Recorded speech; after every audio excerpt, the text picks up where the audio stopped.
ফাউন্ডেশনে আমাদেরকে ৬-৭টা ডেট দিয়ে আমাদেরকে বারবার যাওয়ার জন্য, লাস্ট ডেট ছিল কালকে, কিন্তু কালকে আমাদেরকে যাওয়ার কথা বলা হচ্ছিল না, বলা আসছিল এমনভাবে কনফিডেন্টলি যে আপনাদের কালকে কাউকে আসতে হচ্ছে না, আমরা সকাল 10টার ভিতরে আপনাদের ডিসবার্সমেন্ট আমরা পৌঁছে দেব। কিন্তু আমাদের কালকে যাওয়ার উদ্দেশ্যটা হলো কিভাবে, আমাদের কোনো এক জুলাই যোদ্ধাকে শাহবাগ কন্টিনেন্টাল মোড়ে আপনার হচ্ছে ও একটা ভালো কাজ, মানবিক কাজ করেছিল, যে মেন হলে ডাকনাটাকে ওইখান থেকে না থাকার কারণে ওইটাতে কেউ ক্ষতিগ্রস্ত বা দুর্ঘটনার কবলিত হতে পারে, যার জন্য ওইখানে একটা লাঠি দেওয়া এবং হচ্ছে একটা বালুর বস্তা চিহ্নিতকরণ করা। তো সেই সময় একটা পুলিশ সদস্য তাকে থাপ্পড় দেয়, থাপ্পড় দেওয়ার কারণে হ্যাঁ থাপ্পড় দেয় এই কাজ করার কারণে। দেন তারপর আমরা ওইখানে যাই, ওইখানে গিয়ে বৃষ্টিতে ভিজে ভিজে এসসি এবং এডিসি রমনা থানার তাদের মাধ্যমে ওইটার সমাধান করে 3টা পুলিশ সদস্যকে বহিষ্কার করার লক্ষ্যে ওনারা বলেছেন যে যারা এই কাজ করেছে অবশ্যই এই মানবিক কাজে সে যে অসম্মানটুকু করেছে, অবমূল্যায়নটুকু করেছে সেটা করতে পারে না, তার জন্য তাদের শাস্তি হচ্ছে বহিষ্কার, এবং সেটা আপনাদেরকে আমরা জানাবো। দেন তার পরবর্তী আমরা চিন্তা করলাম যে এই ফাউন্ডেশনেও এই জিনিসটাকে জানানো ছিল, ফাউন্ডেশন থেকে এটার কি সমাধান করবে, তারা কেউ আগে আসেনি, এই যে মানবিক কাজে যে থাপ্পড়টুকু তাকে দিয়ে অবমূল্যায়ন করলো। দেন তার পরবর্তী তাদেরকে জানানোর পর তারা আসেনি, তখন ভাবলাম জানান আমাদের কোনো কাজেই তারা আসে না, যখন তারা আমাদের আইডেন্টিটি দেয় না যে আমরা তাদের বা তারা আমাদের, এই জায়গাটা থেকে আমাদের যেহেতু আমাদেরকে সকাল 10টার ভিতরে করে দেওয়ার কথা ছিল, এখনও পর্যন্ত সেটা হলো না, সেটা 3:30 কিন্তু কালকে প্রায় বিকাল হয়ে গেছে 3:30, বৃষ্টিতে ভিজে ভিজেই চিন্তা করলাম যে হচ্ছে তাহলে একটু গিয়ে খোঁজটা নিয়ে আসে আমাদের জন্য কি হলো। হ্যাঁ, জুলাই ফাউন্ডেশনে তখন বসে হাসি খুশি মোমেন্টেই সিও স্যার এবং আমরা যখন কথা বলতেছিলাম তখন বলতেছিল যে আপনারা যেটা করে এসেছেন সেটা সমাধান অবশ্যই আপনারা হয়তো বা হয়ে গেছে, আমরা যেতে পারিনি, আপনাদের কাজটাই করতেছিলাম, সেটা কত দূর হয়েছে আপনাদের জানাই। তো এটা বলে যখন বের হয়ে গেছিলো, তো আর কিছুক্ষণ পরে এসে বলতেছিল যে আমরা টাকাটা দিতে পারছি না, দিতে পারবো না, আমাদের যেটা আর কি কালকে দিয়ে দেওয়ার কথা ছিল, মানে যেটা আমরা প্রাপ্যতায় যতটুকু পাবো, যে যতটুকু 6বার ডেট দিয়ে, হ্যাঁ সেইটুকুর পরবর্তীতে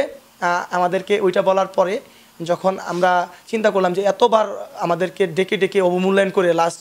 আমাদেরকে আসতে হচ্ছে না, দিয়ে দিবে, এই জিনিসটার পরেও যখন আমাদেরকে বলছে দিচ্ছে না, তাহলে এই ফাউন্ডেশনে কোনো সুবিধাই তো পাইলাম না। আমাদেরকে মানুষ ধরে মারে, পুলিশ ধরে মারে, বা হচ্ছে বিভিন্ন জায়গায় আমার পা দিয়ে পুঁজ পড়তেছে, সেই সময় ডক্টর ডিসচার্জ করে, কোনো জায়গায় যেহেতু কোনো কিছু হয়নি, এই ফাউন্ডেশন দিয়ে কী হবে? আর এই ফাউন্ডেশনে সিওকে বসতে দেয় না কাজ করার জন্য, তখন আমাদের আসতে হয়। তো তাদের জন্য আমাদের জন্য তো তারা না, তাহলে এই ফাউন্ডেশনে আমাদেরকে তো আশ্বাস দিয়ে যখন এটা করা হয়েছে তখন আমরা তালাবদ্ধ করে দিই, এটা সবাই জানুক কেন হইলো, তখন আমরা একটা সংবাদ সম্মেলন করবো, এইটার লক্ষ্যে আমরা সংবাদকর্মীদেরকে ডাকি, কিন্তু ওই ভিতরেই আমাদেরকে গালাগালি শুরু করে দেয় তাদের ফাউন্ডেশন ভিতর থেকে। তখন আমরা তো জানি না সেই ছেলেটা কে বা কাহারা। তো ওই মোমেন্টেই আপনার হচ্ছে ভিতরে আমি গিয়ে জিজ্ঞেস করি যে এই ছেলেটা কে বা তুই কি বললি, এই কথা বলার পর সে ভিতরে চলে যায়, তাকে বারবার বলা হয় যে আপনি তাকে দেন কেন, এটা বললো আর কেন গালি দিল এটা শোনার জন্য। তখন তারা যখন তালা দিয়েছে, তখন তালা খুলে যখন ভিতরে গিয়েছিলাম, যখন ভিতর থেকে গালি দিচ্ছিল, তখন গিয়ে যখন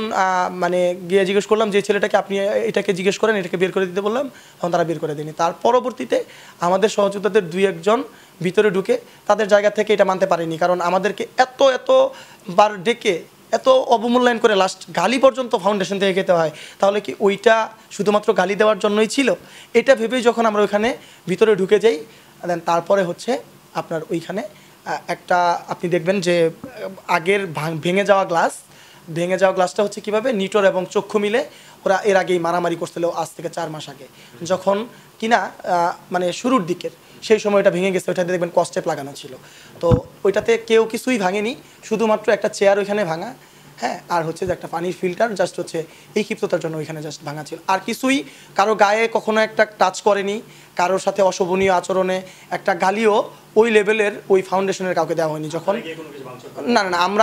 আমি দেখবেন, আমি তো ফুটেজে আমি তো আছি, আমার এই টি শার্ট পরাই তো আছে, তো আমি ওইখানে একটা চেয়ার টান দিয়েছিলাম, যেটাই দেখবেন যে আমি আবার পরে ছেড়ে দিই। আমি বলবো যে ওইখানে কেন ভাঙতে যাবো, আমাদের ভাঙা তো লক্ষ্য ছিল না, যদি ভাঙাই আমাদের লক্ষ্য থাকতো তাহলে 6-7টা ডেট যখন দিল তখনই তো এই কাজটা করতে পারতাম নিটোর এবং চক্ষুর মতো, সেটা তো আমরা কখনো করিনি। পরবর্তীতে সমাধান হচ্ছে আমরা অতি গুরুতর যাদের ফাইল ওদের ওইখানে জমা দেওয়া, যাদের সার্জারি এবং হসপিটালাইজড, যাদের বাহিরে রেফার হয়ে গেছে, তারাই তো অতি গুরুতর এবং তারাই হচ্ছে প্রায়োরিটিতে ছিল, তাদেরটাই এলিজিবল হিসেবে ওই মেডিকেল টিম দিয়েছে। ওই বাকি যারা বাদ পড়ে গিয়েছিল, যাদেরকে এই 6-7 মাস ঘুরালো, হ্যাঁ, তাদেরকে আপনার হচ্ছে রবিবার মিডিয়ার সামনে বলেছেন রবিবার নাকি সেটা স্থানান্তরণ করা হবে। এই জন্য আমরা রবিবার পর্যন্ত আমরা সংবাদকর্মীর মাধ্যমে যেহেতু এই রবিবারে যেহেতু সংবাদকর্মীর মাধ্যমে জানানো হয়েছে, সবাই জানে যে জিনিসটা যেহেতু সবার সামনে চলে আসছে, ওই জিনিসটাকে আমরা মেনে নিতে বাধ্য থাকবো। কারণ আমরা তো উচ্ছৃঙ্খল না। যদি আমরা ওই উচ্ছৃঙ্খলতার জায়গাটুকুই ভেঙে যাওয়ার জায়গাটুকু যেভাবে প্রকাশ করতেছে, তাহলে তো অবশ্যই মেনে নেওয়ার কথা ছিল না। কারণ আজকে দেখেন সে অনেকটা সময় তো নিয়েই বলেছে রবিবারটা, কারণ গতকালের ঘটনা থেকে রবিবার অনেকটা সময় না। তাহলে আমরা যদি এই মানে ভাঙাচোরা করা মানুষটা কখনোই তো তাহলে ওই ক্ষিপ্ততার আচরণ থেকে বেরোয় আসতাম না। তো এটাই হচ্ছে আসলে আমাদের কখনোই লক্ষ্য ছিল না যে আমাদের পরিবারের মানুষকে অ্যাটাক করা এবং পরিবারকে ভাঙা বা ঘরকে ভাঙা।